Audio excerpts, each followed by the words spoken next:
Can you all see this? This is great. Yes. Okay, so we stopped off last time. We were looking at the acquisitions that Russia made, and the red stuff was the Ukraine. Now, today we're gonna break that down into a little bit more detail and explain this. So up close, here's Kyiv. This is all the Ukraine. This is Odessa on the Black Sea. The way this is constructed, it's at a bit of an angle. Here's Crimea. So by 1801, they had that area. Russia did, but in 1648. The Polish Lithuanian Commonwealth had the Ukraine, and this is the best map I could find. It's in Polish, but here's Kyiv.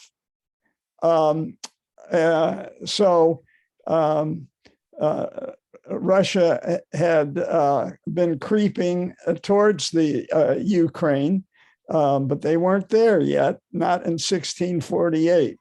And I want you to notice on the southern flank, on the north bank of the Black Sea, which you can't see here, is the Ottoman Empire. All right. And so the Ottomans were still there in 1648. And we're going to later on have the Crimean War, which is going to settle that once and forever.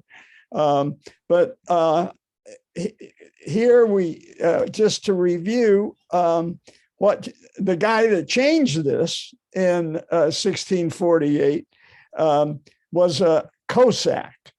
The Cossacks led an uprising, and they captured Kyiv. And then they started advancing to the west, taking more of the eastern Ukraine, as you'll see in just a minute. So what are Cossacks? They're warlords. I think that there may be more than that, but they're warlords. They made an alliance with Russia, and they conveniently sold themselves as Russian Orthodox.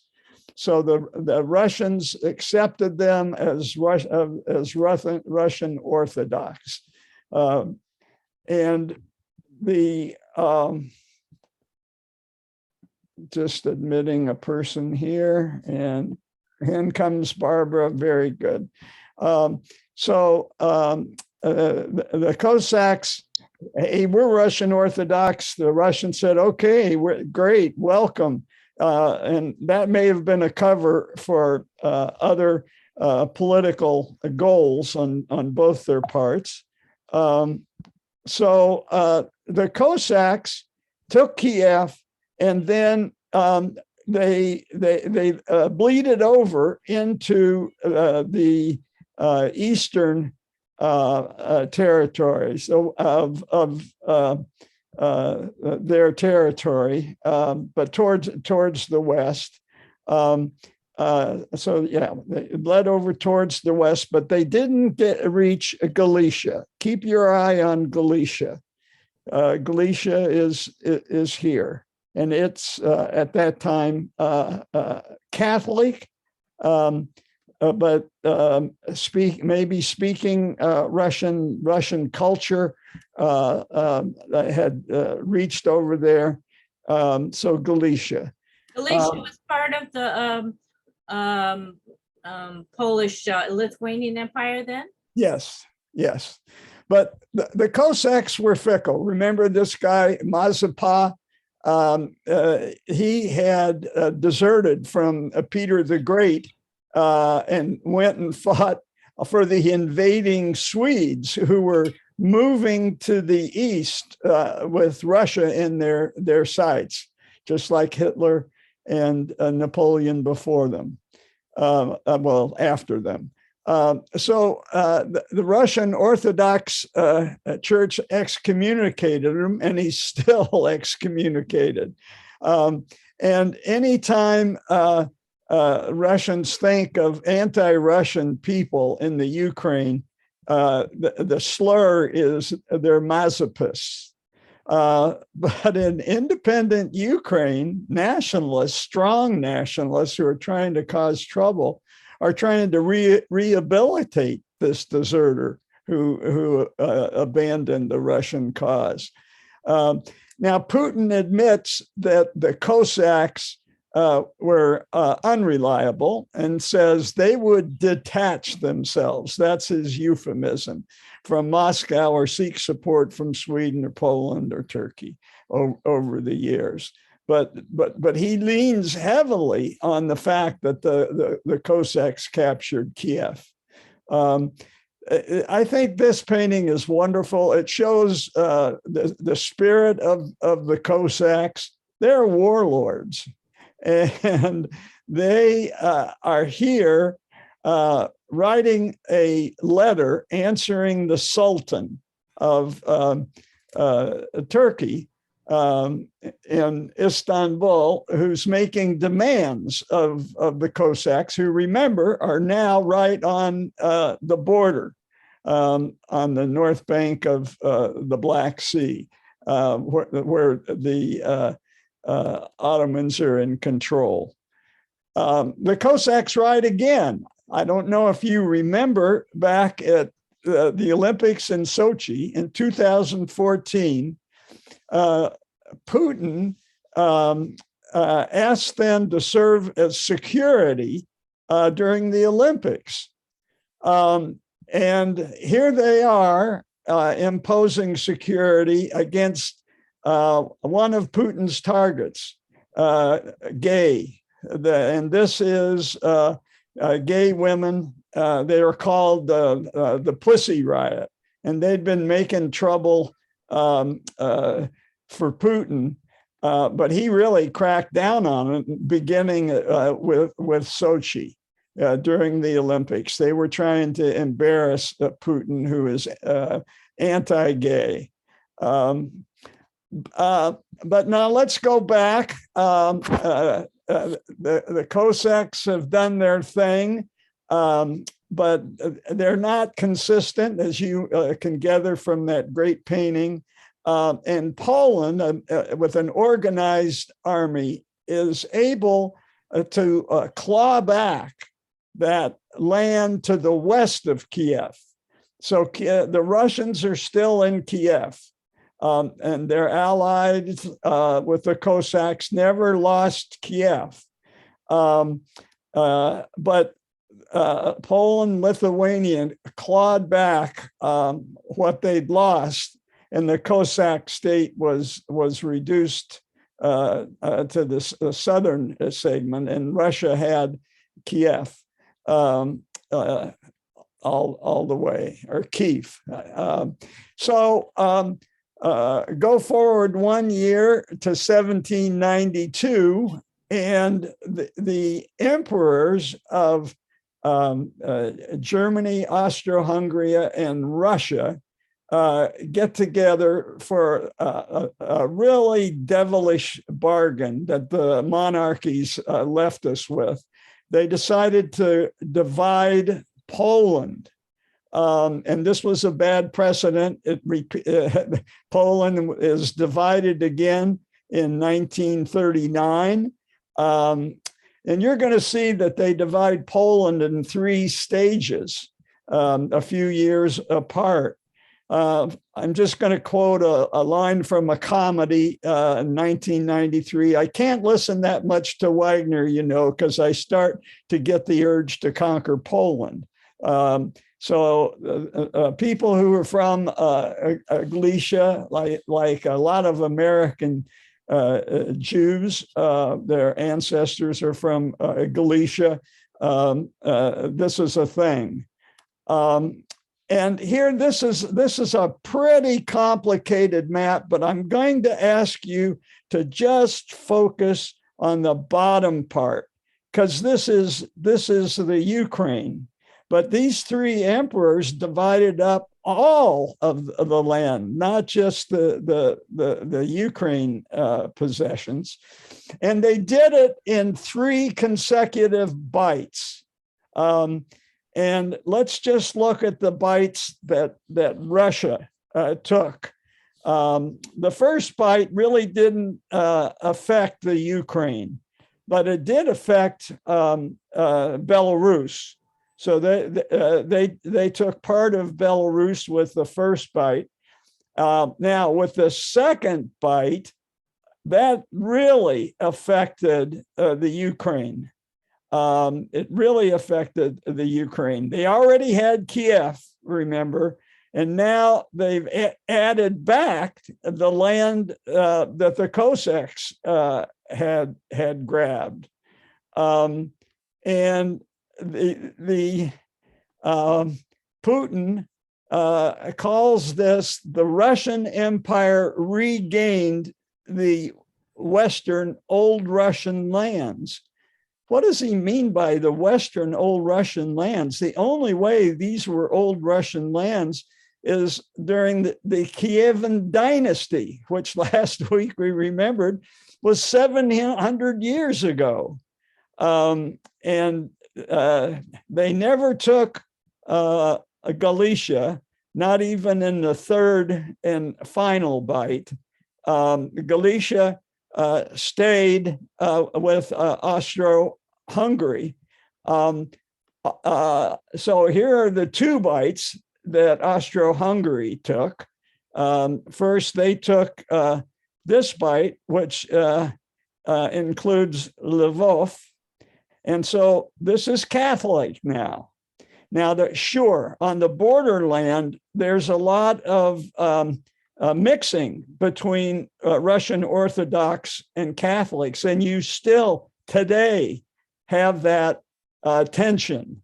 You still today have that tension. Then Austria takes this bite in 1995. So you can see the interval between bites. The first one was in 1772, and then 20 years later, the second bite, but only 2 years after that, the third bite. Meanwhile, Germany's biting right along. And this is interesting because it clarifies the status of East Prussia. So the Prussians had always had an eastern and a west side. And the reason I point this out is that Russia still has this isolated strip of land. It's where Kaliningrad is now. And so by tradition, they've had an eastern and a western part. But Poland managed to get a entrance to the Baltic Sea and maintain it. But Prussia, in their first bite, they took that. So now their East and West Prussia was finally united. And Gdansk is here, Danzig or Gdansk. And then in this second bite, Prussia took the land just north of Lublin that included Warsaw. So Warsaw, they got Warsaw in their second bite. And then Third. I'm sorry, what? Third bite. So first bite, second bite, third bite. Thank you. So the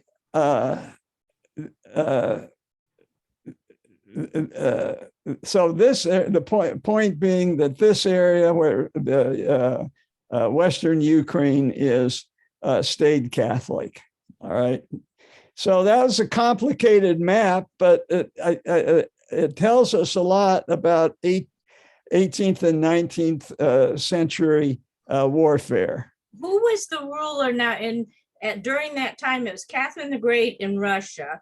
Was it Frederick in Germany? Frederick the Great in 1772. But I think he wasn't alive 20 years later. So it was, I think, Frederick, the hyphenated word. So yeah, but it was started by Frederick the Great. Yeah, Frederick the Great. And remember, Frederick the Great had been the ultimate matchmaker. We were talking about matchmaker the other day.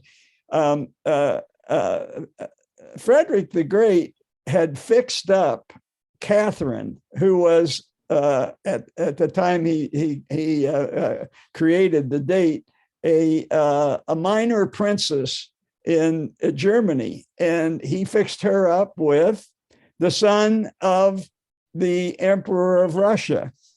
One thing led to another, and she became the Empress of all of Russia. She's a German, right? So you can, Frederick the Great was coming up with all these great schemes, and one of them was the division of Poland, but probably his greatest trick was to match up Catherine with the royal family in Russia.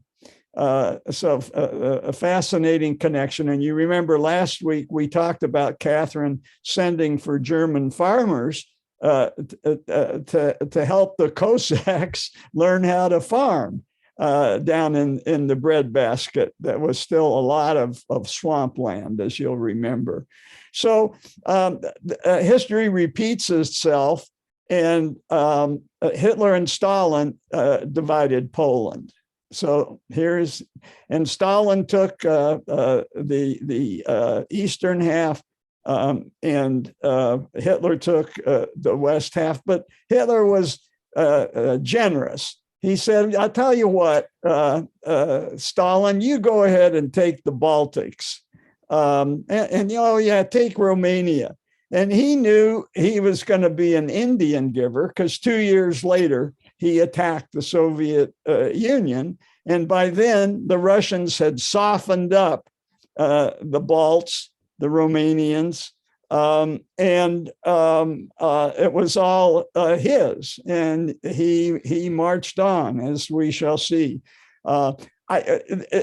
Splitting Poland is such a concept that I thought I just had to leap 150 years and just show you how history repeats itself.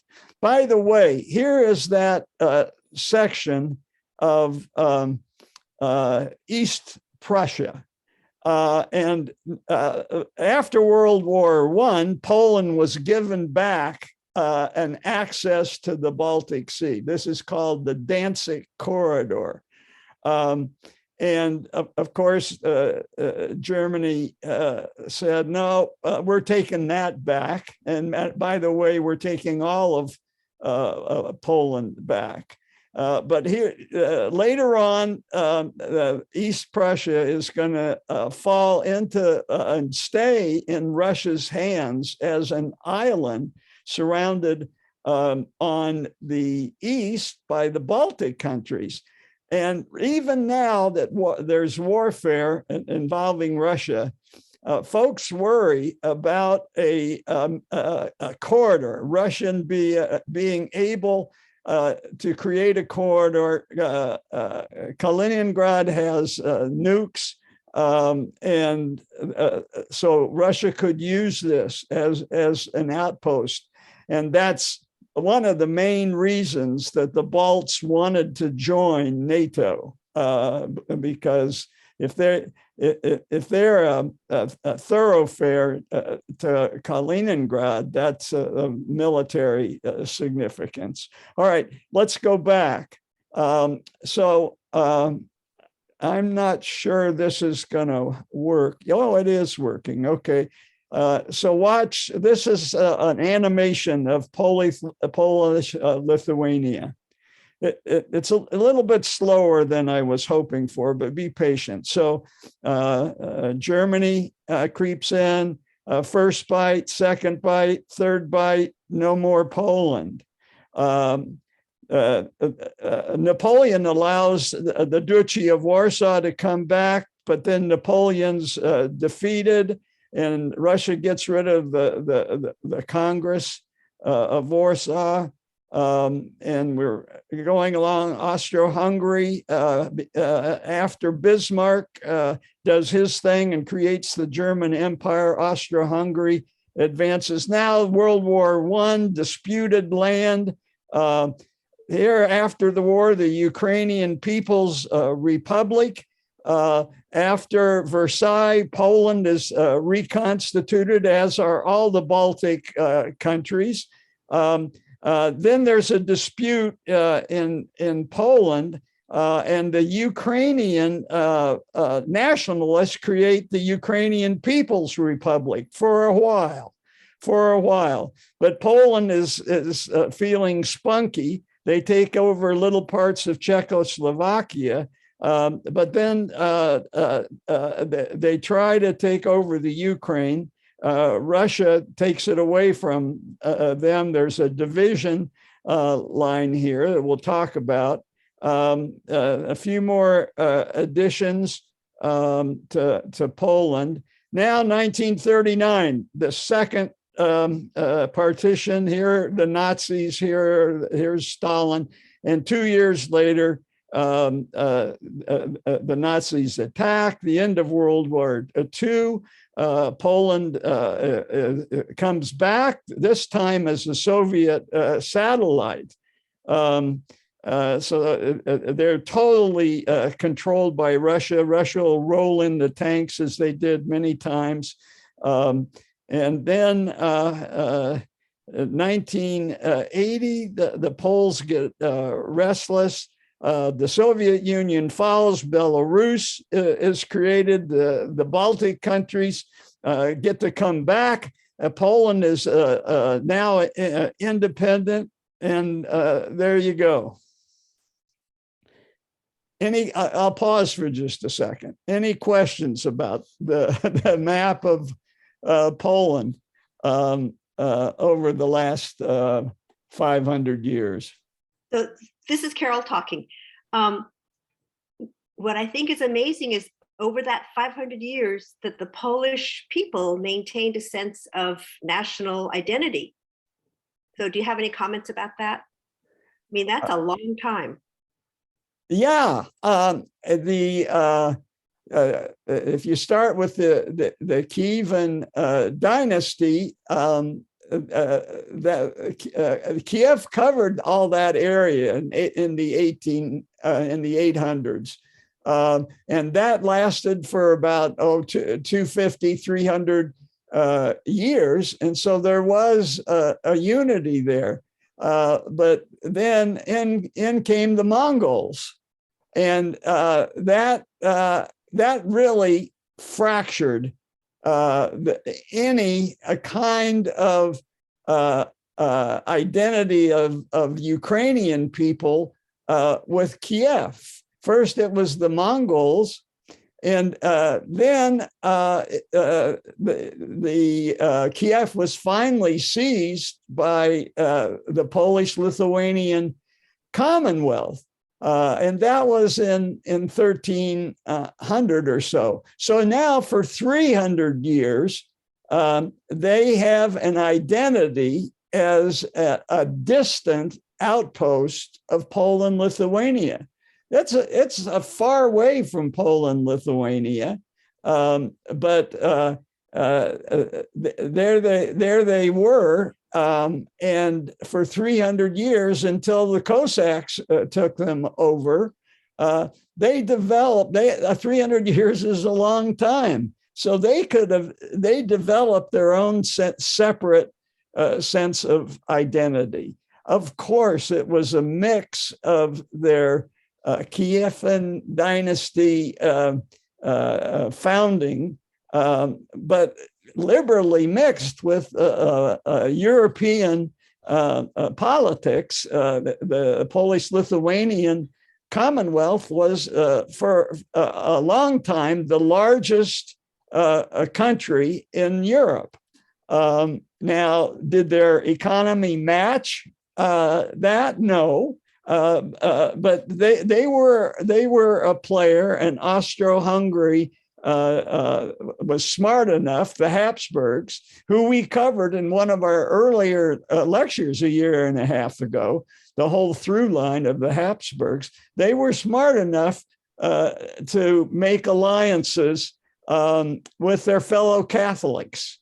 And so Galicia was solidly in Austro-Hungary. And so it was only, I say, 350 years ago that Ukrainian identity was beginning to be challenged, first by the Cossacks, and then the Russians. And here we are today. So that's kind of a whirlwind tour of how could the Ukrainians have developed an identity. A question: the Cossacks, they were Ukrainians, though, right? Or were they Russians? Well, they weren't anything. they were warlords who lived at the considered a delta. The Cossacks were warlords who inhabited wetlands at the bottom of the major rivers, the Dnieper and the Volga being the best example, but the Don is another example. And what language did they speak, or who did they identify with? Or well, eventually they decided that they were Orthodox Christians. But I think if you go back in Cossack history, you'll find that was a marriage of convenience. They were warlords. They were probably pagans. We're reading in our Silk Roads book about the Czars.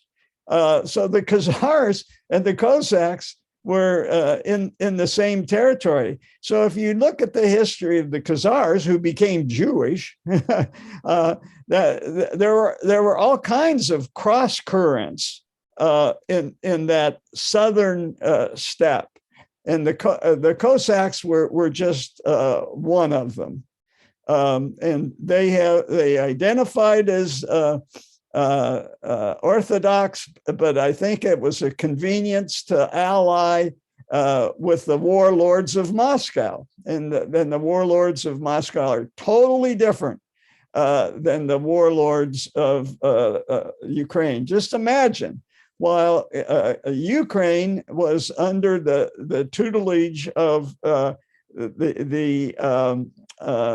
Polish Lithuanian Empire, Moscow had just escaped being a tributary of the Mongols, the Golden Horde.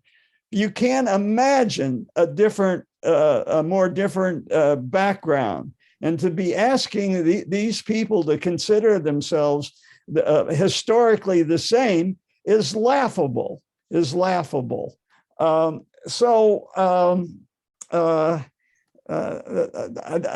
I think, enough on Cossack identification. That's about as much as I know. We can study it more.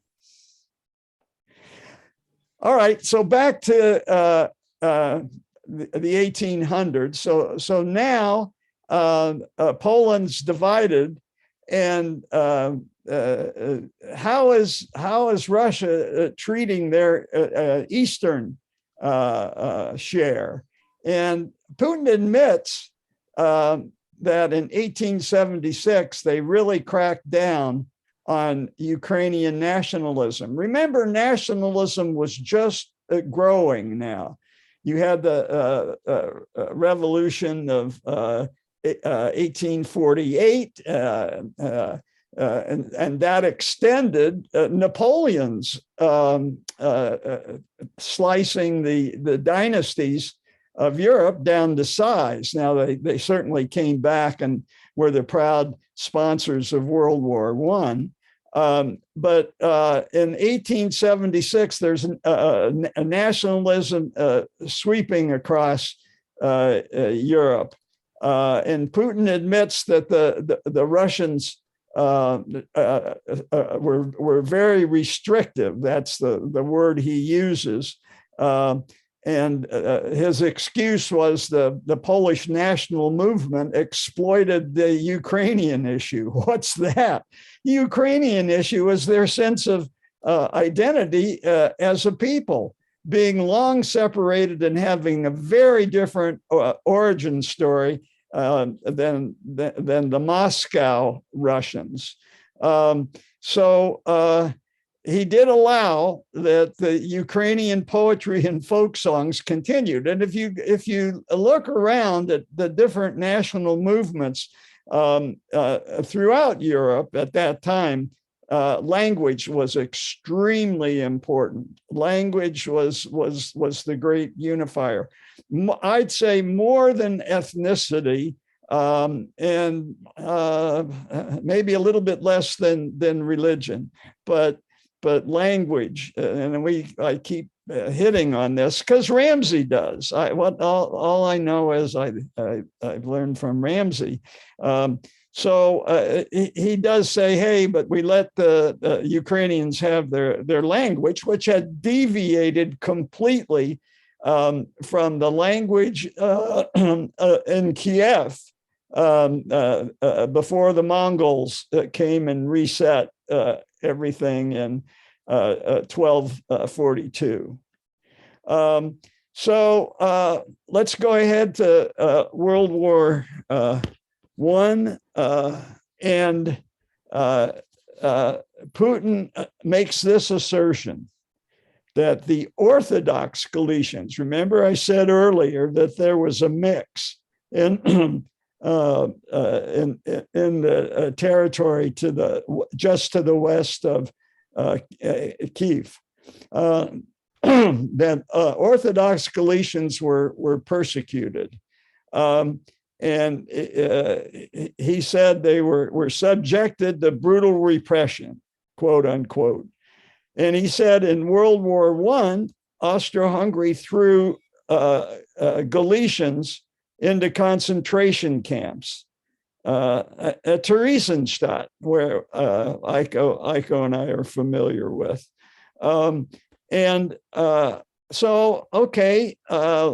Let's do a fact check. So I went to Wikipedia, and there is some kernel of truth that Austro-Hungarians were very suspicious of Russophiles in their part of Galicia. And they even extended that to a prejudice against the Russian language and other variations of the Slavic language. And they were certainly looking for anybody that had any sympathy with the Russian Empire, with which they were at war with in World War I. You remember, it was the Russian alliance with the Serbians that kicked that thing off. Anybody that they captured who said, "Hey, I'm a Ukrainian," they were freed from camps. But anybody who practiced Orthodox was under suspicion, and any Russian speakers exclusively were under suspicion. And what we're learning now is that language is not identical to nationalism. We're learning now that there are many Russian-speaking Ukrainians who are very much against Putin. World War I's over. We saw on our animated map what happened. Let's just take a moment, take a deep breath, and just review with a still of what happened. You have a Germany that's cut down to size, a Poland that is put back together again, and they're given back this Danzig corridor, which splits off East Prussia from the west of the rest of Germany. And in addition to recreating Poland, the Balts are back and thriving on the Baltic Sea. Belarus is back briefly. So Minsk survives for 2 years in Belarus, and Kyiv survives for 3 years, and an independent nation of the Ukraine survives. Question. Yes. See that blue spot just above Warsaw, Poland? That's part of the Prussian Empire. Yeah. That became Russia, right? After World War what? Certainly they had it back at the end of World War II. This was part of the splitting of Poland. Germany took that Danzig corridor back and said, no dice.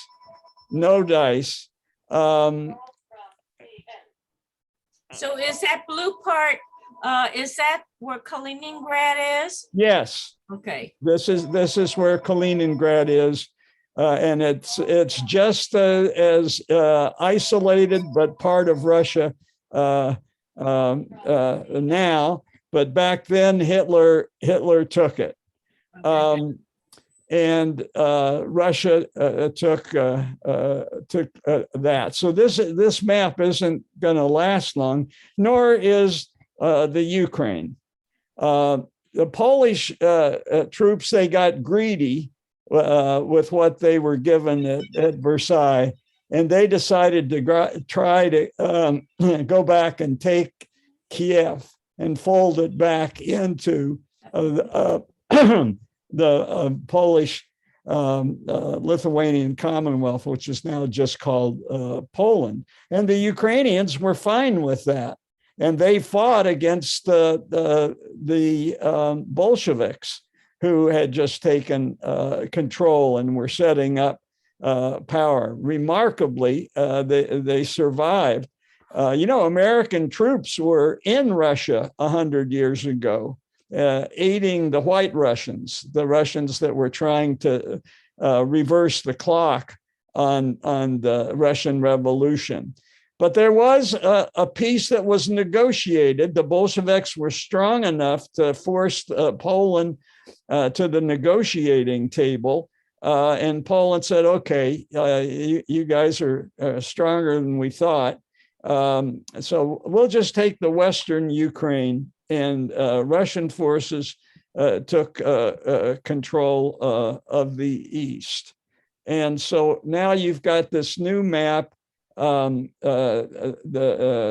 so-called the Treaty of Riga. Where's Riga? It's the capital of Latvia.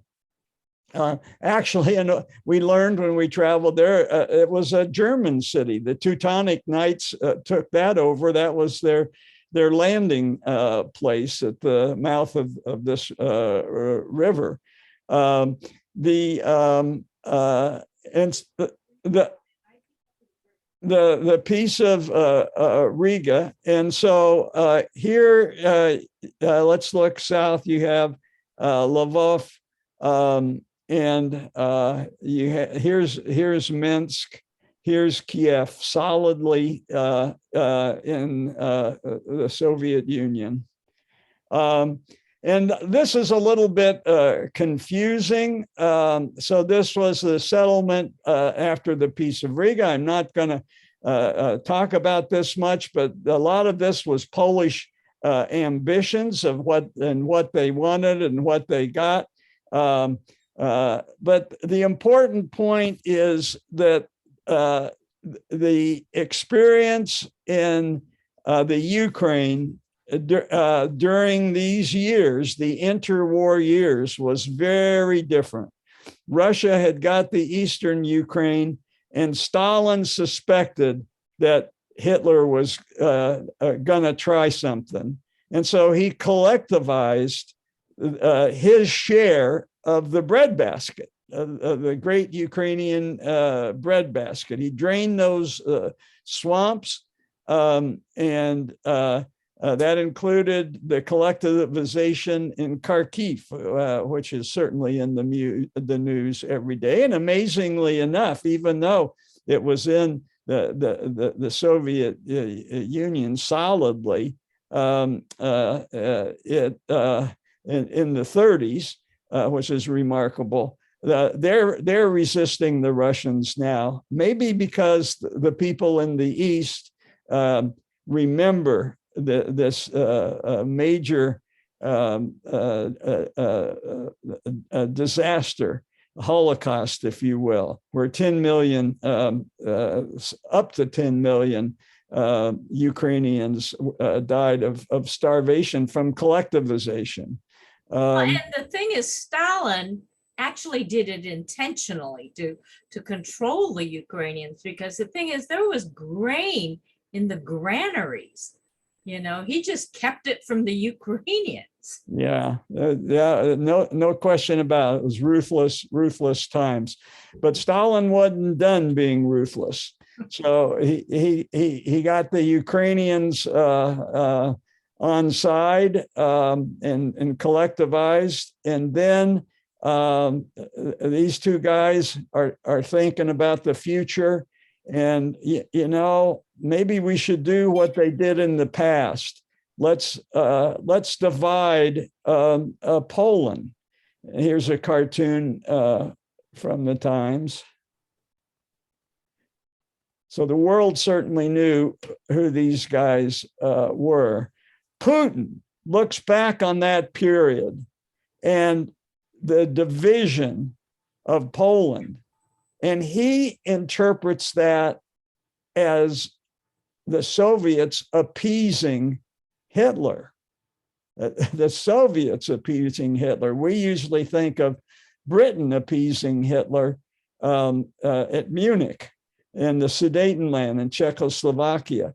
And here's what he says: we're not going to make this mistake a second time. We have no right to make this mistake.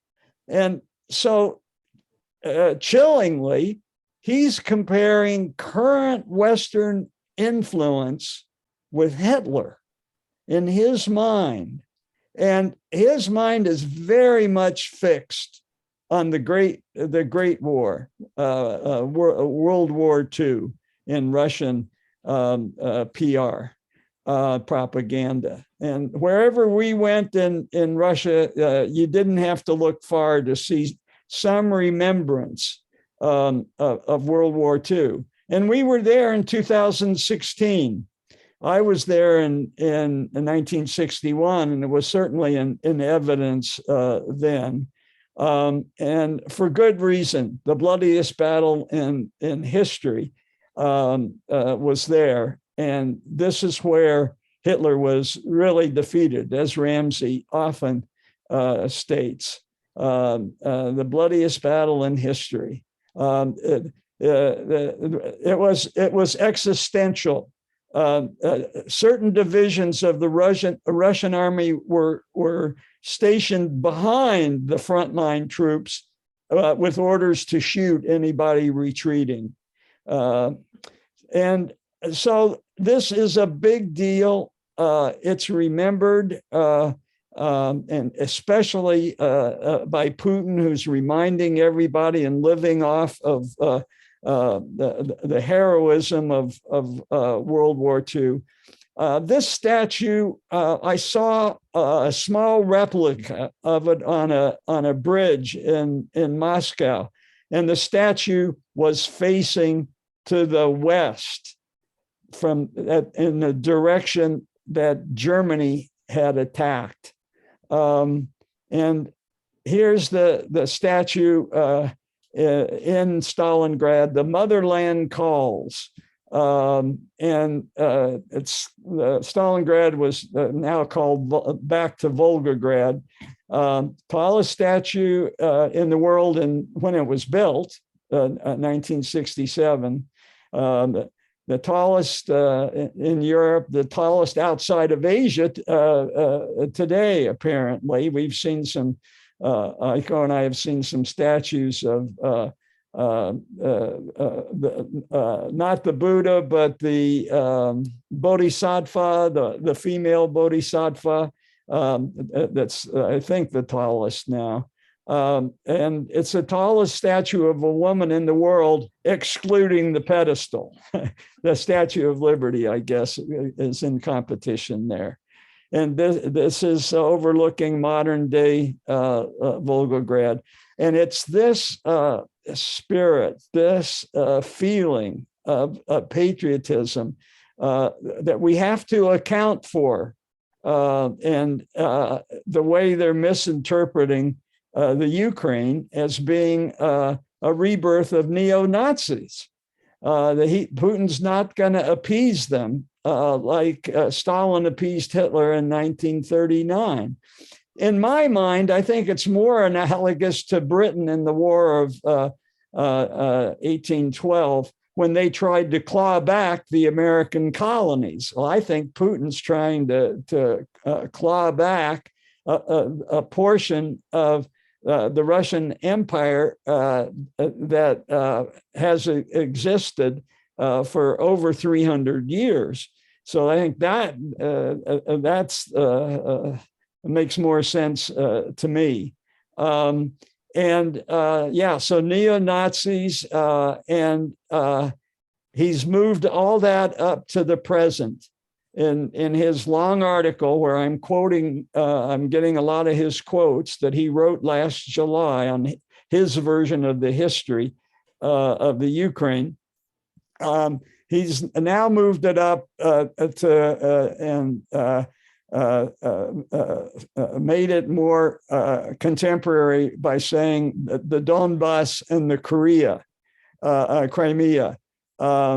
will be victims of Ukrainian nationalists and people like Hitler's accomplices during the Great Patriotic War. And we have said that there were some troops, some people, I should say, ultra-nationalist right-wing people like we have in America, who at the beginning of the war, not understanding what Hitler was going to do, did welcome German armies as liberators from the areas where the Soviet Union had been dominant and launched that terrible famine.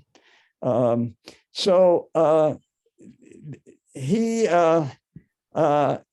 however, is very critical of Soviet communists when it comes to how they set national boundaries and how they set internal boundaries within the Soviet Union. So what's the difference between a boundary between Soviets? It's the same as the difference between boundaries between California and Arizona. So the Soviets thought, because all this was domestic, they never figured that the Ukraine would ever achieve any independence, because they'd had control of it. Either them or the Russian emperors had control of it for over 300 years. And what did it matter what was belonged to the Russian Soviet versus what belonged to the Ukrainian Soviet? And so Putin makes the statement with all the additions that you're going to see in the next slide, which Ramsey showed, by the way, last week, is the modern Ukraine is entirely a product of the Soviet era. Well, let's look at the map to see how he could possibly make that statement. So if you start in 1654 with the Cossack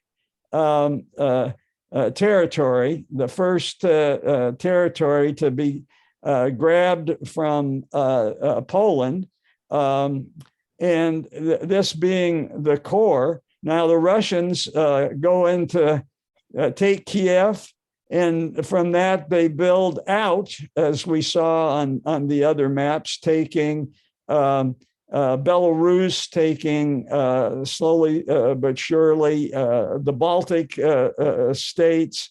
And then after Stalin splits Germany with the territory with Hitler and takes this territory, and he keeps it. And this is that share of the western half of the Ukraine that they didn't have until after World War II.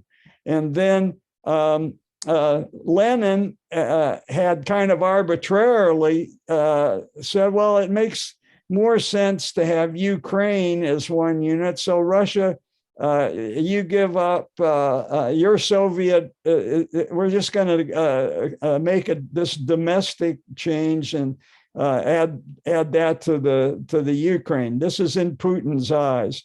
And of course, we'll get to this, 1954, Khrushchev switches Crimea, where the Black Sea fleet has their ports, and he shifts that from the Russian Soviet to the Ukraine Soviet. So this map is pretty much saying the same thing as you go around. It's less well marked, so I did the other one first. But the yellow is the Polish territory that Stalin took, and then Romanian territories, and then there's a western part of the Ukraine that came from Czechoslovakia, Ruthenia, and finally in 1954, as we said, Khrushchev reassigns Crimea to the Ukraine. And so here's the guy that did that. It's 1954. What's the significance of 1954? It's the 300-year celebration of the Cossacks taking over Kyiv. And it was that occasion that he says, well, you know, the Ukrainians, their natural southern border takes in Crimea. So, and besides, I'm from the Crimea. His first assignment was as agriculture czar, if you will, in the breadbasket. That's how he climbed to power, this native of Mother Ukraine. And so, but then Khrushchev did something else the following year, and I think it's relevant. In 1955, they spoke of the Khrushchev thaw. What was that?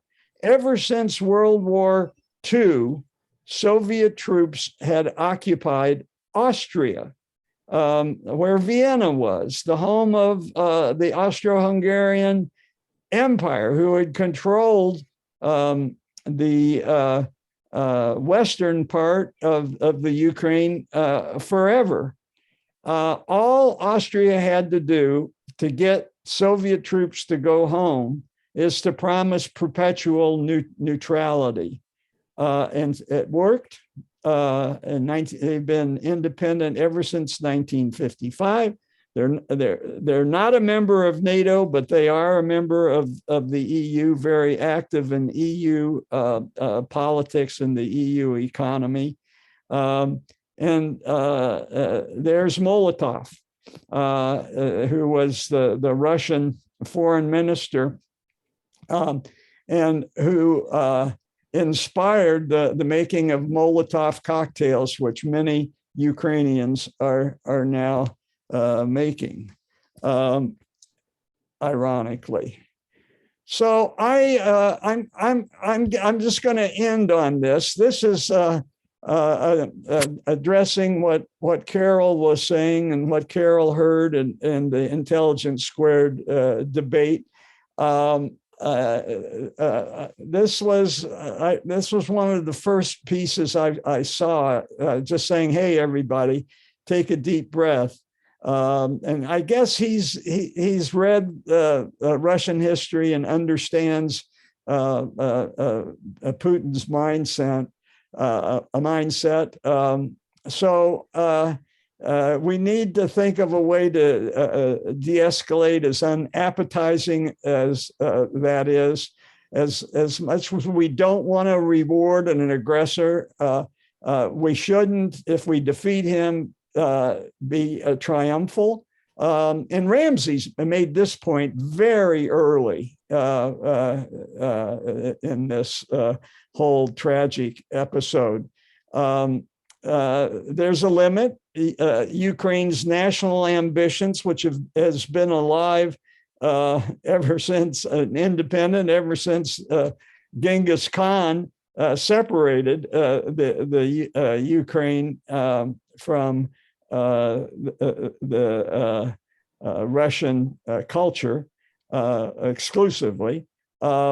And we can't allow their ambitions, which have been there for 600-700 years, to fall to revisionists like Putin.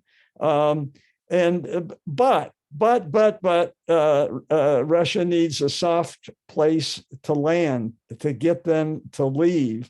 And that's why I bring it up in the context of what did work in the past, which was the Austrian off-ramp. It's not comparable.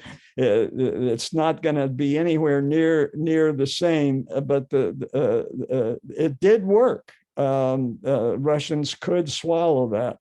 And so kind of downsizing our enthusiasm for war is going to be a hard pill to swallow. We're still going to root against, and Putin is the most treacherous autocrat to come along. But we've been watching this grow for 25 years, since somebody mistakenly said it was the end of history.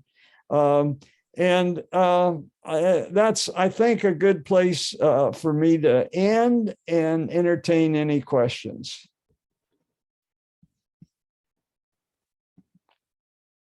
So I think this is Carol. The question I have is, you talk about having a soft landing, but Fiona Hill was just saying Putin has nuclear weapons and he does not have a lot of his sense of the appropriateness of using them is not what the Western mentality is. And he's not, and also he's cut off all this information to the Russian people. There was that interview with a woman whose parents are in Russia, who keeps saying, no, they're not really bombing you, even though she's in a bomb shelter with her children. And their grandchildren, they're saying, that's not true. So it's kind of a terrifying thought. Like, how do you find a soft landing, one, and two, where do you put that guardrail? Because, I mean, I think this has all been starting with Putin from Chechnya to Crimea, and just moving westward.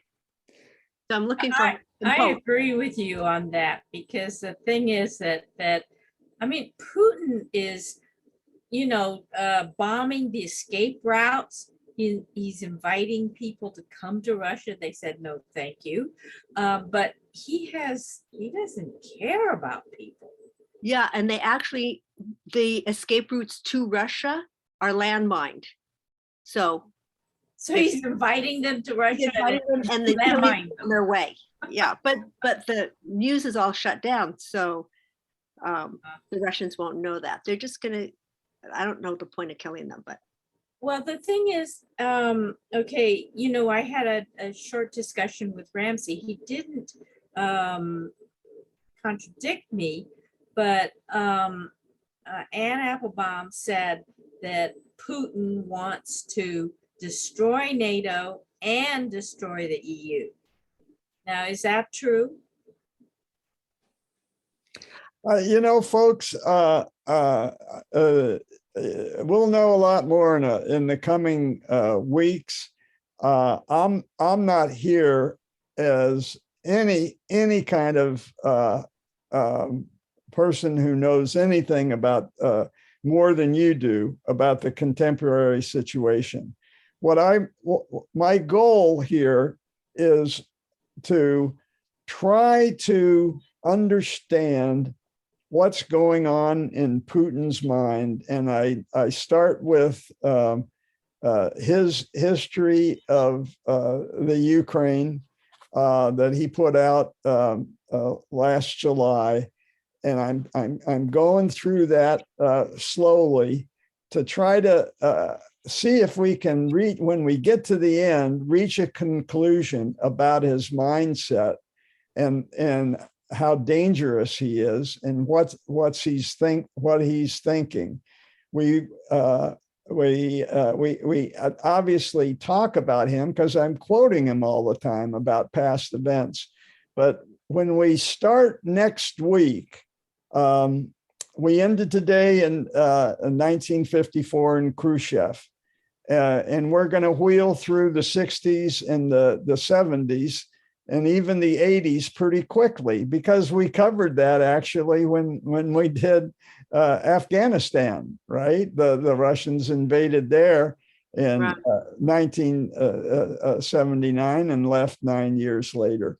So we're going to pick up with Putin in the 1980s next time. He's in Germany as a Russian, a Soviet operative who is very much a communist, no matter what he says now. And we'll see how his experience in Germany and then his subsequent move with the fall of the Berlin Wall. He has to escape from Germany and burning documents as he goes. He lands on his feet in St. Petersburg, and you'll learn a lot. I do want you to consider a bit of homework. Watching an interview with Susan Glazer. Her name came up in a correspondence between Aiko and Ramsey. Ramsey heard her on a show recently and was impressed. 4 years ago, she gave a frontline interview that's available on YouTube just on Putin. And she's one of the most insightful commentators I've heard on the history of Putin. What she's saying now, if I'd go with anybody and what I know about the history of Putin so far, it would be Susan Glazer. So I'll send out the link to that. I'll certainly try to watch the Intelligence Squared program by certainly next week. But I think we've still got another session to talk about Putin's evolution and what he's seen and what he's experienced and what he's written about that has influenced him. So I understand we all want to reach some kind of conclusion, but I'm still slowly working my way through it. Unfortunately, it took us a long time to do Afghanistan too. Now this is I'm really glad that you're kind of lengthening this, because trying to get into Putin's mind I'm trying to be a little more compassionate. So this is helpful for me. I think he spent 2 years in isolation during COVID, and his fantasy world just kind of went crazy. I don't know. Yeah. This is really helpful, John. Thank you. Can't wait for next week. Okay. All right. We'll This is see. really, really great. And if I can find the article, so I've been listening to Timothy Snyder. I haven't fully subscribed because I just can't read that much more. So I'm getting his synopsis, but he's very interesting about all of this because he's also a Ukrainian Russian, not necessarily Putin expert. Yeah. But I think I found that one interview when we were talking earlier, Carol, on Democracy Now. Do you have another one that you can send our way? No, I don't, but I'm trying to think where I listened to somebody talking about Putin's, I mean, really speculating that Putin's gone off the deep end because he's, like Barb was saying, he's been isolated. I mean, that the visual is that huge Macron table. And also when he was talking to his minister, when Putin was talking to his ministers, and they were like all the way across the room. I mean, that is Bunched up at the end. Yeah. Well, I think we will know about Putin, but maybe not in the coming weeks or months. But I kind of think my life expectancy is such. There's a lot of things I've said, well, I'm not going to know how this turns out. And you hear Ramsey saying that. I do think I'm going to know how Putin turns out. And at least the first draft of the history of this move, if I'm lucky, I mean, God, knock on wood, but this can't last. It can't last long. Well, I want to know who's getting Navalny out of jail, because that would be really, don't you think he'd be such a great galvanizing figure? Yeah, absolutely, if he's still healthy. If he's still alive. Well, I don't think, well, he's not going to be healthy. We know that for sure. But maybe he can recover and he can at least start them on a new path. I mean, 4,000 Russians have been arrested as of yesterday. So I'm sure there are more now. That is really pretty powerful. Yeah. Yeah. And probably not being truthful about it. So there's probably a lot. There's probably a lot more. I mean, and they were just the images that were coming out. Yeah, I think that 4,000 was just in one day. I think it's a lot more than that, actually. Yeah. Was it one day? Wow. I think so. I think that was a Sunday. Well, that would be the best solution of all. And it's not like we haven't seen that. I mean, when things move fast, like in Romania, they move real fast. Yeah. The fall of Ceausescu. So, autocrats everywhere are probably a little bit more nervous than they were last month. Yeah. Well, Trump is pretending that he didn't actually say he liked Putin. Yeah, Vladimir who? Oh, Johnny, I was wondering, are you going to cover the possibility of Putin going against a democratic nation like Finland, who's not in NATO? I hadn't planned on it. My bandwidth for Ukraine, but if you just look at the history that we went over today, Shigeko, you've got the beyond Finland, you've got the Baltic countries, which would be a much more appetizing target for so Putin. they're next. Don't you think they're next in line? And because he's kind of got him, but between Kaliningrad, which has nuclear weapons, and all he has to do is move his troops into Belarus and break through a Western corridor, and they're encircled. Shigeo, I think that would be, if I'm going to look at the question, who's next, that'll be where I'll start. But let's hope that there won't be a next. Finland's got quite a history of resisting Russia, so I could look at that. And the prime minister was just here. I would not be surprised if Biden made a deal for more oil from him so that he can cut off Russia's oil. Oh yeah. Also, the Finnish population, like the Swiss population, is much better trained, and also they don't have the corruption that Ukraine has. And Trump wanted the Finns to come to America. Yeah, he likes them. They refuse to come. And they know how to fight in the snow better than anybody. Yeah.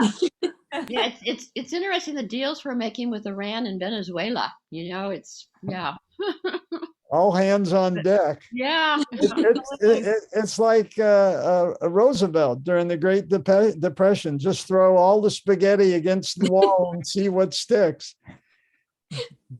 I'm for that. Okay, folks. Well, I've kept you over. I'm going to stop recording, but we can do small talk after I stop recording. Any big talk before I stop the recording? We probably said too much already.